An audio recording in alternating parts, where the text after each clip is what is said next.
Boa tarde, criançada. Pegue seu livro de história nas páginas 76, 77, 79 e 80 e vamos para mais uma aula. Segundo Reinado. O Segundo Reinado começou em 1840 com a mudança na Constituição que declarou a maioridade de Pedro de Alcântara, que, aos 14 anos de idade, tornou-se imperador, Dom Pedro II. De acordo com alguns políticos da época, esse seria o único meio de garantir a unidade do território brasileiro. O Segundo Reinado durou quase 50 anos. Para começar uma política de conciliação, Dom Pedro II nomeou políticos dos partidos conservadores e liberal para formar o ministério.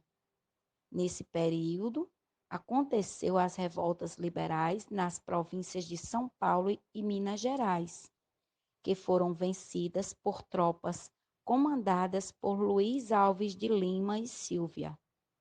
O governo imperial sufocou também a Revolução Praeira em Pernambuco.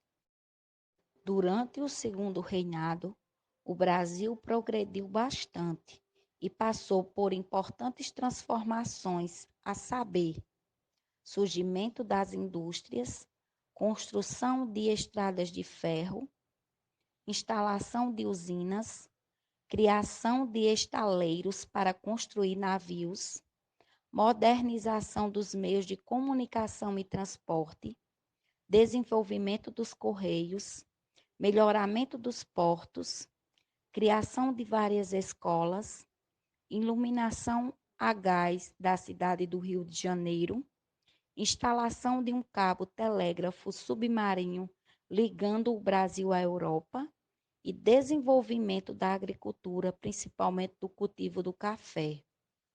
O imperador incentivou a cultura brasileira, dando destaque aos escritores José de Alencar e Machado de Assis, e aos poetas Casimiro de Abreu e Castro Alves. Na pintura, destacaram-se Vitor Meireles e Pedro Américo. Na música, destacou-se o maestro e compositor Carlos Gomes, autor da ópera O Guarani. O produto mais importante nesta época era o café, conhecido como ouro negro. O café foi trazido para o Brasil por Francisco de Melo Palheta, que morava no Pará e trouxe da Guiana Francesa as primeiras mudas. Os pés de café passaram a ser cultivados em várias províncias do país, tornando-se o principal produto de exportação do Brasil. O governo Dom Pedro II se destacou pela paz interna e pelo crescimento econômico do país. O Brasil participou de algumas lutas armadas com outros países, porém, a mais longa foi a Guerra do Paraguai. Guerra do Paraguai. A Guerra do Paraguai ocorreu entre 1864 a 1870. Nesta guerra, o Brasil lutou ao lado da Argentina e do Uruguai, formando a Tríplice Aliança, que recebia o apoio financeiro e militar da Inglaterra.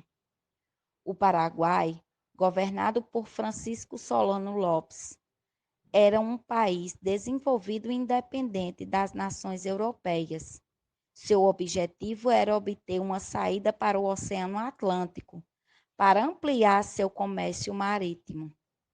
A guerra teve o início quando o presidente do Paraguai mandou aprisionar um navio brasileiro que navegava no Rio Paraguai, que assim como o Rio da Prata e Paraná, era utilizado pelos 4 países para comércio de mercadorias. Solano Lopes ainda ordenou a invasão do território brasileiro e argentino. Após 6 anos de batalhas, o Paraguai era um país devastado. Milhares de pessoas morreram durante o conflito e a economia foi destruída. parte de seu território passou a pertencer aos países adversários.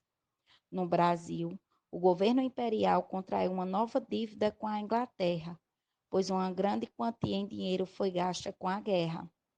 A popularidade de Dom Pedro II caiu, aumentou o movimento pela libertação dos escravos e as ideias republicanas ganharam as ruas.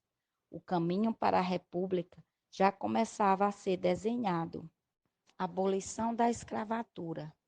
No início da colonização, não havia trabalhadores para realizar os trabalhos braçais mais pesados. Assim, os colonizadores portugueses tentaram utilizar a mão de obra indígena nas lavouras. Porém, os religiosos católicos se pronunciaram contra a escravidão dos indígenas. Então, os portugueses foram buscar mão de obra na África para submetê-los ao trabalho escravo. Começou assim a entrada dos escravos no Brasil. Os negros eram trazidos da África e transportados em porões de navios negreiros, onde, devido aos maus tratos, muitos morriam durante a viagem. Após o desembarque, eles eram comprados por fazendeiros e senhores de engenhos como mercadorias. Eram tratados com violência, não tinham direito e nem podiam se defender das injustiças que sofriam. Dormiam nas senzalas, barracões escuros sem conforto e higiene. O período da escravidão foi marcado por revoltas e muitas fugas que deram origem aos quilombos, locais onde os negros fugitivos viviam. O maior quilombo foi o dos Palmares. Na segunda metade do século XIX, surgiu o movimento abolicionista, que defendia a abolição da escravidão no Brasil. Rui Barbosa, Castro Alves, Joaquim Nabuco, José Patrocínio e Luiz Gama foram os principais abolicionistas, pessoas que lutavam para libertar os escravos. Com garra e muita perseverança, os abolicionistas conseguiram, pouco a pouco, dar um passo a mais para a libertação dos escravos.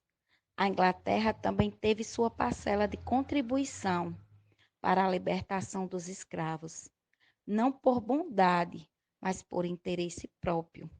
A Inglaterra tinha colônias que produziam açúcar para ser vendido na Europa. Sem escravos no Brasil, a produção do açúcar diminuiria e ela ganharia a concorrência comercial na venda do produto. A escravidão no Brasil durou muito tempo e lentamente foram surgindo algumas leis a favor dos escravos. 1850, Lei Eusébio de Queiroz, que acabou com o tráfico, que é o comércio de escravos. 1871, Lei do Ventre Livre, que deu liberdade aos filhos dos escravos nascidos a partir dessa data. A criança, porém, permanecia sob a guarda do proprietário de sua mãe até completar 21 anos.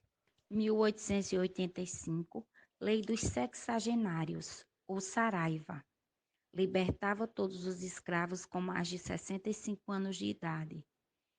1888, Lei Áurea, foi assinada em 13 de maio de 1888 pela princesa Isabel, filha de Dom Pedro II, que governava no lugar do seu pai enquanto ele estava viajando.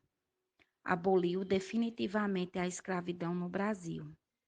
Dona Isabel, princesa imperial do Brasil e regente do Império, quando da assinatura da Lei Áurea, pela qual ficou conhecida como a Redentora. A Lei Áurea não mudou muito a situação dos negros. Eles ficavam sem trabalhar, sem terras para cultivar, sem casa para morar, sem dinheiro e sem escolas para estudar, pois as poucas escolas que havia, só os ricos estudavam. Muitos foram para as cidades na esperança de uma vida melhor, mas sofreram discriminação de todo tipo. tornaram-se escravos da miséria. Curiosidades: com a abolição da escravidão no Brasil, os fazendeiros necessitavam de pessoas que trabalhassem nas lavouras e em outras atividades.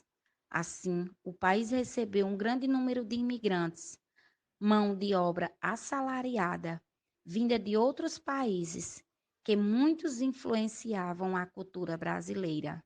Agora, vá para o seu exercício nas páginas 78 e 80. Tchau e até a próxima.